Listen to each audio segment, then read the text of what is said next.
नमस्ते। अभी जो है बिहार सरकार की तरफ से एक बहुत बड़ी अपडेट निकल के आई हुई है कि डीएलएड के लिए अगर आप भी फॉर्म फिल करना चाहते हैं, मतलब कि आपका जो है इंटरेस्ट टीचर बनने में है, तो आपको जो है कम से कम डीएलएड ज़रूर करना चाहिए। तो इसके रिगार्डिंग जब नोटिफिकेशन जारी हुआ था तो मैंने आपको क्लियर करके बताया था कि अगर अभी बिहार से डीएलएड करना चाहते हैं तो उसके लिए क्या क्या योग्यता रखे गए हैं, कब से कब तक फॉर्म फिल किया जाएगा, क्या उसके लिए एप्लीकेशन फ़ी रखे गए हैं, मैंने जो है सारा चीज़ उस वीडियो में क्लियर करके बताया था। वो वीडियो आप नहीं देखे हैं तो आई बटन में है, उस वीडियो को देख लीजिएगा। अब जो डीएलएड का ऑनलाइन जो एंट्रेंस वाला फॉर्म है वो जो है भरना यहाँ पे स्टार्ट हो गया है। तो आज की इस वीडियो में एक जो है लाइव हम फॉर्म फिल करके दिखाएंगे कि आपको जो है किस तरह से फॉर्म फिल करना है। आपको बिल्कुल भी मिस्टेक नहीं करना है, क्योंकि यहाँ पे देखिए सबसे पहले रजिस्ट्रेशन, लॉगिन करके फॉर्म फिल करना, पेमेंट करना, सारा चीज़ इस वीडियो में आपको हम क्लियर करके बताएंगे और स्टेप बाय स्टेप एक फॉर्म फिल करके बताएंगे, जिसके माध्यम से आपको पता लगेगा किस तरह से आपको फॉर्म फिल करना है। फॉर्म फिल करने में किसी प्रकार का मिस्टेक आपको नहीं करना है। वीडियो को शुरू से अंत तक लेकर जरूर देखना है। तो चलिए वीडियो को शुरू करते हैं, लेकिन उससे पहले अभी तक आपने इस वीडियो को लाइक नहीं किया है तो वीडियो को फटाफट लाइक कर दीजिएगा, क्योंकि आपका एक लाइक मुझे बहुत ज़्यादा मोटिवेट करता है। तो चलिए आज का वीडियो शुरू करते हैं। तो उसके लिए सबसे पहले अपने कंप्यूटर के ब्राउज़र में टाइप करना है easy2net.com। नीचे आएंगे तो यहाँ पे आपको मिल जाएगा बिहार डीएलएड एडमिशन 2022-24। आप इस आर्टिकल को ओपन कर लेंगे। वैसे मैंने इसका लिंक भी वीडियो के डिस्क्रिप्शन बॉक्स में प्रोवाइड कर दिया है, जहाँ से क्लिक करके आप यहाँ पे आ सकते हैं और सारा इन्फॉर्मेशन यहाँ पे ले सकते हैं कि कब से कब तक फॉर्म फिल होगा। मतलब 27 जून से जो है फॉर्म स्टार्ट तो 28 जून से हुआ है, आज से कल नहीं हो रहा था, लेकिन 27 जून से कहा गया था और 17 जुलाई तक जो है फॉर्म को फिल कर सकते हैं। नीचे आएंगे तो यहाँ पे आपको लिंक मिल जाता है, जैसे कि आप देखेंगे यहाँ पे इंपॉर्टेंट जो लिंक सेक्शन है ना, यहाँ पे आपको लिंक मिल जाता है। तो सबसे पहले क्या करना है, आपको जो है ऑफिशियल वेबसाइट का जो बटन दिया गया है ना, इस पर आपको क्लिक करना है। आप चाहे तो रजिस्ट्रेशन के बटन पर जा सकते हैं, लॉगिन के बटन पर जा सकते हैं, बट मैं रिकमेंड करूँगा कि ऑफिशियल वेबसाइट पर ही सबसे पहले आपको जाना है। जाने के बाद देख सकते हैं कि ये जो है बिहार स्कूल एग्जामिनेशन बोर्ड के द्वारा जो है वेबसाइट डेवलप किया गया है, जहाँ से डीएलएड के रिगार्डिंग या फिर और भी बहुत सारे काम होते हैं जो कर सकते हैं। उसके लिए क्या करना है, आपको ज्वाइंट एंट्रेंस टेस्ट 2022 का जो बटन है इस पर आपको क्लिक करना है। उसके बाद यहाँ पे देख सकते हैं कि ये जो है डीएलएड एंट्रेंस टेस्ट के लिए जो है फॉर्म फिल किया जा रहा है, यानी कि आप यहाँ से फॉर्म फिल करेंगे, उसके बाद आपका एंट्रेंस टेस्ट होगा, उसके बाद आपका मेरिट बनेगा और डीएलएड में एडमिशन होगा। तो सबसे पहले यहाँ पे क्या करना है, रजिस्टर का जो बटन आपको दिख रहा है ना, इस पर आपको क्लिक करना है और क्लिक करने के बाद सबसे पहले यहाँ पे डिस्ट्रिक्ट, आप कौन सा डिस्ट्रिक्ट से आते हैं उसको सिलेक्ट करना है। उसके बाद यहाँ पे कैंडिडेट का जो नेम है आपको यहाँ पे सिलेक्ट करना है, लिखना है, सिलेक्ट नहीं करना है। उसके बाद एक जो है मेल आईडी आपको यहाँ पे देना होगा। तो चलिए हम मेल आईडी को टाइप कर देते हैं और उसके बाद एक मोबाइल नंबर आपको यहाँ पे देना होगा और उसके बाद यहाँ पे रजिस्टर के बटन पे आपको क्लिक करना होगा।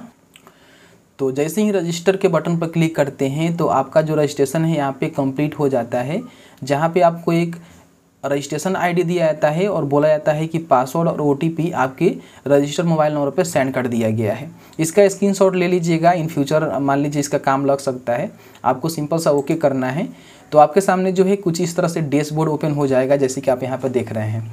ऊपर देखेंगे तो कुछ जो है आपको यहाँ पे ऑप्शन मिल रहे हैं, जैसे कि अप्लाई एडिट व्यू का बटन मिल रहा है, अपलोड डॉक्यूमेंट्स का बटन मिल रहा है, मेक पेमेंट का मिल रहा है, प्रिंट एडमिट कार्ड का, चेंज पासवर्ड और लॉगिन का, लॉग आउट का। ठीक है, तो इस तरह से डैशबोर्ड मिलता है। अब यहाँ पे देखिए सबसे पहले जो है आपको यहाँ पे फॉर्म को अप्लाई करना होगा।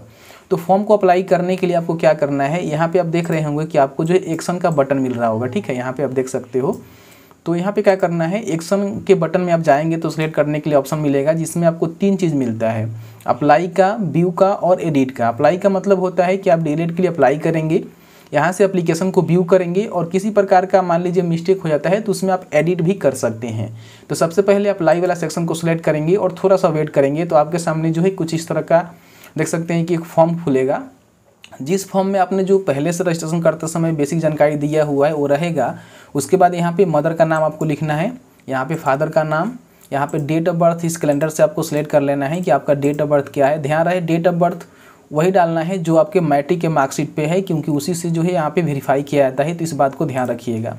उसके बाद जैसे ही अपना डेट ऑफ बर्थ आप यहाँ पे सिलेक्ट करेंगे तो आप जो है कितने साल के हो रहे हैं यहाँ पे ऑटोमेटिक ले लेगा, आपको यहाँ पे लिखने की आवश्यकता नहीं होगी। उसके बाद यहाँ पे जेंडर, उसके बाद अब बिहार के निवासी है कि नहीं है तो यस, नहीं है तो नो। उसके बाद यहाँ पे नेशनलिटी में ऑटोमेटिक इंडियन ले लेगा, आपको यहाँ पे सिलेक्ट करने की आवश्यकता नहीं है। उसके बाद यहाँ पे जो कास्ट कैटेगरी है आपको सिलेक्ट करना है। मान लीजिए आप रिजर्वेशन कैटेगरी से आते हैं तो आपको जो है यहाँ पे सर्टिफिकेट भी उसका देना पड़ेगा, जैसे कि मान लीजिए BC, BC, SC, ST वगैरह वगैरह, फिर EWX जो भी है आप सेलेक्ट करेंगे तो उसके रिगार्डिंग जो सर्टिफिकेट भी आपको देना पड़ेगा। उसके बाद पर्सन जो है विकलांग है तो यहाँ पे किस तरह से विकलांग है आप सिलेक्ट करेंगे, नहीं है तो नो करेंगे। उसके बाद किसी प्रकार का आर्मी पर्सोनेल है तो आप यहाँ पे यस करेंगे, नहीं है तो नो करेंगे। फ्रीडम फाइटर हैं तो आप यहाँ पे यस करेंगे अन्यथा नो करेंगे। उसके बाद यहाँ पे अपना आधार नंबर देना होगा। बेसिकली तो आधार नंबर सभी के पास है, लेकिन मान लीजिए किसी कारण आपके पास आधार नंबर नहीं है तो आपको जो यहाँ पे एक डिक्लेरेशन देना होगा कि मेरे पास आधार नंबर नहीं है, ठीक है। तो यहाँ पे आपको टिक करना होगा। तो चलिए मैं यहाँ पे आधार नंबर को छोड़ देता हूँ और यहाँ पे टिक कर देता हूँ। तो इसका मतलब ये है कि मैंने यहाँ पे डिक्लेरेशन दे दिया है कि अभी जो है मेरे पास आधार नंबर नहीं है और किसी प्रकार का हम गलत जानकारी देते हैं तो हमारा जो कैंडिडेट हमारा जो एप्लीकेशन है उसको इन फ्यूचर कैंसिल किया जा सकता है। लेकिन आपके पास आधार कार्ड होगा तो यहाँ पे ज़रूर दे दीजिएगा, आपको अच्छा रहेगा, ठीक है। उसके बाद नीचे आएंगे तो यहाँ पे देखिए मैट्रिक और इंटर का जो जानकारी आपको देना है, जैसे कि मैट्रिकुलेशन में आप कहाँ कौन सा बोर्ड से पास किए हुए हैं, रोल कोड क्या है, रोल नंबर क्या है, पासिंग ईयर क्या है, कितना अपने मार्क्स जो है लेकर आया हुआ था, क्या डिवीजन था, परसेंटेज आपका क्या था, ये सारा जानकारी आपको फिल करना है। सेम उस तरह से इंटरमीडिएट का भी आपको फिल करना है कि कौन सा board, roll code, roll number, passing year, कितना मार्क्स आप लेकर आए थे, डिवीजन क्या था और परसेंटेज क्या था। जैसे कि मान लीजिए हमने जो है matric Bihar school examination board से किया हुआ है तो इस तरह से टाइप करेंगे। उसके बाद आपका परसेंटेज क्या था, तो यहाँ पे देख सकते हैं कि मुझे जो है 300 नंबर मिला हुआ है तो मुझे जो है टोटल 60% आया हुआ है। तो आपको 60 0 उसके बाद डबल जो है यहाँ पे आपको 0 लास्ट में देना होगा। अगर मान लीजिए 60.20 होगा तो 20 लिखेंगे, 50 होगा तो 50 लिखेंगे, मतलब इस फॉर्मेट में आपको टाइप करना होगा, नहीं तो नहीं लेगा, ठीक है। उसी तरह से इंटरमीडिएट का भी जानकारी आपको फिल कर लेना है। चलिए हम फटाफट फिल कर लेते हैं। तो मैंने यहाँ पे सारा जानकारी को फिल कर लिया है। अब यहाँ पे मान लीजिए आपका जो इंटरमीडिएट है वो आपने जो है कौन सा फैकल्टी से किया हुआ है, आपको सेलेक्ट करना होगा कि आर्ट्स, कॉमर्स या फिर साइंस। तो जिससे भी आपने किया है आप यहाँ पे सेलेक्ट करेंगे। उसके बाद क्या आपने 10+2 पे उर्दू लिया हुआ है, मतलब कि उर्दू की पढ़ाई आपने किया हुआ है तो 10+2 पे यस करेंगे, नहीं तो आपको नो करना है। उसके बाद यहाँ पे जो है पूरा अपना एड्रेस लिखना है, जैसे कि आपका विलेज वगैरह वगैरह क्या है, पूरा एड्रेस यहाँ पे आपको मेंशन करना है, जैसे कि पोस्ट हो गया, ठीक है। उसके बाद PS हो गया, इस तरह से जो है सारा चीज़ आपको मेंशन करना है। उसके बाद यहाँ पे डिस्ट्रिक्ट अपना सेलेक्ट करना है कि आप जो है कौन सा डिस्ट्रिक्ट के अंतर्गत आते हैं। यहाँ पे अपना जो है पिन कोड टाइप कर देना है, जो भी आपका पिन कोड है। यहाँ पे आपको बता दें कि मान लीजिए अगर आपका जो कोरेस्पोंडेंस एड्रेस है अलग है तो आप टाइप करेंगे, नहीं है तो यहाँ पे टिक कर देंगे तो सेम ही हो जाएगा। यहाँ पे अप्लाई के बटन पर क्लिक करेंगे तो देख सकते हैं कि आपका जो एप्लीकेशन है यहाँ पे अप्लाई हो गया। अब यहाँ पे ओके करना है। ओके करने के बाद आपको थोड़ा सा फिर से नीचे जाना है और नीचे जाने के बाद यहाँ पे आप देखेंगे कि आपका जो अप्लाई और एडिट व्यू का जो चीज़ है वो मतलब यहाँ पे सक्सेसफुल हो गया है। फिर से यहाँ पे क्लिक करेंगे और यहाँ पे अप्लाई के बटन फिर से आप क्लिक करेंगे तो यहाँ पे बताएगा कि आपने जो है ऑलरेडी यहाँ पे अप्लाई कर लिया है। तो हमने यहाँ पे अप्लाई कर लिया है। अब क्या करना है, आपको जो है डॉक्यूमेंट्स अपलोड करना है। तो डॉक्यूमेंट्स अपलोड करने के लिए अपलोड डॉक्यूमेंट्स के बटन पर क्लिक करेंगे तो यहाँ पे डॉक्यूमेंट्स अपलोड करने के लिए बोलेगा, जहाँ पे आपको फ़ोटो और सिग्नेचर अपलोड करना है। फ़ोटो का जो साइज़ है 100 KB से लेकर 150 KB के बीच में रहना चाहिए और फोटो का जो फॉर्मेट है JPG फॉर्मेट में रहना चाहिए और जो है कलर फोटोग्राफ होना चाहिए, इस बात को ध्यान रखिएगा। उस तरह से यहाँ पे सिग्नेचर का जो साइज़ है 50 KB से लेकर 100 KB के बीच में रहना चाहिए और ये भी JPG फॉर्मेट में होना चाहिए। अपलोड करने के लिए चूज फाइल के बटन पर क्लिक करेंगे। आपने जहाँ भी फोटो रखा है उसको सिलेक्ट करेंगे और अपलोड फोटो के बटन पर क्लिक करेंगे, आपका फोटो यहाँ पे अपलोड हो जाएगा। उसी तरह से सिग्नेचर के बटन पर क्लिक करके जहाँ भी आपने सिग्नेचर रखा हुआ है वहाँ सिग्नेचर सेलेक्ट करेंगे, अपलोड सिग्नेचर के बटन पर क्लिक करेंगे तो आपका जो सिग्नेचर यहाँ पे अपलोड हो जाएगा। उसके बाद जो है यहाँ पे आपको डॉक्यूमेंट्स अपलोड करना है। डॉक्यूमेंट्स में क्या क्या डॉक्यूमेंट्स अपलोड करना है सबसे पहले समझ लीजिएगा। देखिए 10th का मार्कशीट आपको अपलोड करना है, यहाँ पे ओरिजिनल को स्कैन करके अपलोड करना है। उसके बाद 10th का मार्कशीट फिर से आप दोबारा अपलोड कर सकते हैं एज एज प्रूफ। आप चाहें तो लिव इन सर्टिफिकेट को भी आप अपलोड कर सकते हैं। लिव इन सर्टिफिकेट होगा तो स्कूल लिव इन सर्टिफिकेट, उस पर भी डेट ऑफ बर्थ रहता है, उसको आप यहाँ पे अपलोड कर देंगे। मैं रिकमेंड करूँगा कि दोनों जगह जो है आप 10th का जो मार्कशीट है उसको अपलोड कर दीजिए, क्योंकि 10th के मार्कशीट पे जो है आपका डेट ऑफ बर्थ मेंशन रहता है। उसके बाद यहाँ पे इंटर का जो मार्कशीट है वो आपको अपलोड करना है और साथ ही साथ इंटर का जो सर्टिफिकेट है वो भी आपको यहाँ पर अपलोड करना होगा, ठीक है। जैसे कि कोई ओरिजिनल सर्टिफिकेट आपके पास है तो उसको भी आप अपलोड करेंगे। उसके बाद मान लीजिए देखिए हम रिजर्वेशन कैटेगरी से आते हैं तो कास्ट सर्टिफिकेट या फिर EWS सर्टिफिकेट जो भी आपका है तो मैं यहाँ पे कास्ट सर्टिफिकेट अपलोड करूँगा, तो कास्ट सर्टिफिकेट भी आपको यहाँ पे अपलोड करना होगा। इसके साइज़ के बारे में तो नहीं बताया गया है, बट PDF फॉर्मेट में होगा तो यहाँ पे अपलोड कर सकते हैं। इस तरह से हम PDF एक लेते हैं, अपलोड करके दिखाते हैं कि अपलोड हो रहा है कि नहीं हो रहा है।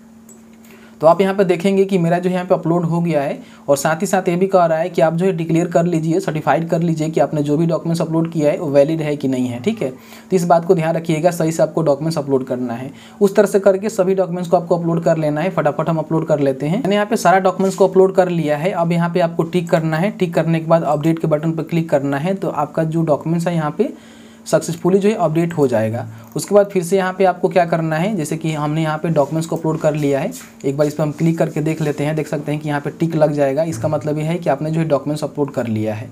अब यहाँ पे आपको जो है पेमेंट करना है, तो पेमेंट करने के लिए इस पर आप क्लिक करेंगे तो फिलहाल जो है HDFC बैंक और एक्सिस बैंक ही दे रहा है, मतलब दो ही जगह से आप पेमेंट कर सकते हैं, दो ही बैंक से कर सकते हैं। HDFC का क्रेडिट कार्ड, डेबिट कार्ड या फिर नेट बैंकिंग है तो उससे कर सकते हैं, या फिर एक्सिस बैंक का जो क्रेडिट कार्ड, डेबिट कार्ड या नेट बैंकिंग है तो उससे आप पेमेंट कर सकते हैं। पेमेंट करने के बाद यहाँ पे आप एप्लीकेशन को प्रिंट भी कर सकते हैं। प्रिंट करने के लिए डैशबोर्ड में आएंगे और यहाँ पे देख सकते हैं कि प्रिंट का ऑप्शन मिलेगा, जहाँ से आप प्रिंट कर सकते हैं अपने एप्लीकेशन को पूरा फाइनल होने के बाद। या फिर यहाँ पे व्यू का जो बटन है इस पर आप क्लिक करेंगे तो आपने जो भी फॉर्म फिल किया होगा वो पूरा जो है आपको इस तरह से नज़र आएगा, जिसको आप चाहें तो यहाँ से प्रिंट कर सकते हैं Ctrl+P करके, ठीक है। तो इस तरह से सारे चीज़ यहाँ पे दिए गए हैं। बैक आएंगे तो यहाँ पे आप लॉन्ग आउट हो जाएंगे, जैसे देख सकते हैं। अब यहाँ पे क्या होता है कि कभी कभी हम लॉन्ग आउट जब हो जाते हैं तो हमारे पास मोबाइल नंबर और पासवर्ड होना चाहिए लॉगिन करने के लिए, बट कई बार क्या होता है कि मोबाइल नंबर और पासवर्ड जो है ये हमारे मोबाइल नंबर पर सेंड ही नहीं किया जाता है। तो उसके लिए क्या करेंगे, आपको जो है फॉरगेट पासवर्ड का जो बटन है इसके सामने क्लिक का बटन है, इस पर क्लिक करेंगे। पे जो है अपना ईमेल आईडी डालना है, जैसे कि आपने रजिस्ट्रेशन करते समय जो भी ईमेल आईडी दिया है उसको डालना है। यहाँ पे रजिस्ट्रेशन करते समय जो भी मोबाइल नंबर दिया है उसको डालना है, और उसके बाद फाइंड पासवर्ड के बटन पर क्लिक करना है। तो आपका एप्लीकेशन नंबर, आपका नाम, ईमेल आईडी, मोबाइल नंबर और साथ ही साथ आपका जो पासवर्ड है यहाँ पे शो कर देगा। तो इस तरह से जो है पासवर्ड आपका शो कर देगा। तो आप इसको क्या करेंगे, यहाँ से एक बार इसको स्क्रीनशॉट ले लेंगे, क्योंकि स्क्रीनशॉट लेना बहुत ज़रूरी है, आगे चल के आपको फ़ायदा करेगा। तो इस तरह से स्क्रीनशॉट लेकर हम इसको सेव कर देते हैं। अब यहाँ पे बैक जाना है। बैक जाने के बाद मतलब यहाँ पे आप लॉगिन करना है, तो लॉगिन करने के लिए ऑलरेडी रजिस्टर व्यू अप्लाई के जो बटन है इस पर आपको क्लिक करना है। यहाँ पे अपना मोबाइल नंबर डालना है जो अपने फॉर्म फिल करते समय दिया है, और अभी आपने पासवर्ड जो जनरेट किया था वो पासवर्ड को यहाँ पे डालना है, और आपको जो है लॉगिन के बटन पर क्लिक करना है। जैसे ही लॉगिन करेंगे तो फिर से जो है आपके सामने इस तरह से डैशबोर्ड आ जाएगा, जहाँ पे मान लीजिए आप एडिट करना चाहते हैं तो एडिट के बटन पर क्लिक करके आप एप्लीकेशन में एडिट भी कर सकते हैं, जैसे कि यहाँ पे आप देख सकते हैं। और पेमेंट आपने नहीं किया है तो पेमेंट करना चाहते हैं तो पेमेंट कर सकते हैं। बाद में जब एडमिट कार्ड अवेलेबल होगा तो एडमिट कार्ड को भी आप यहाँ से डाउनलोड कर सकते हैं। तो इस तरह से जो है आपको फॉर्म को फिल करना है। तो जैसे कि आपने देखा कि मैंने यहाँ पे क्लियर करके बताया कि आप भी बिहार में जो डीलेड का फॉर्म फिल हो रहा है उसको कैसे फॉर्म को फिल करना है, क्या क्या डॉक्यूमेंट्स आपको देने हैं, मैंने जो है सारा चीज़ यहाँ पे क्लियर करके बताया हुआ है। फॉर्म को फिल करने के बाद क्या होता है कि डैशबोर्ड से ही आप एडमिट कार्ड जब अवेलेबल होगा तो डाउनलोड करेंगे, और डाउनलोड करने के बाद उस एडमिट कार्ड में जो भी आपका सेंटर मेंशन होगा वहाँ पे जाकर जो है आपको CBT यानी कि कंप्यूटर बेस्ड टेस्ट एग्जाम देना होगा। उसके बाद आपका मेरिट बनेगा, उसके बाद आपका जो भी डाइट कॉलेज है उसका सिलेक्शन किया जाएगा, उसमें जो है आपका एडमिशन होगा।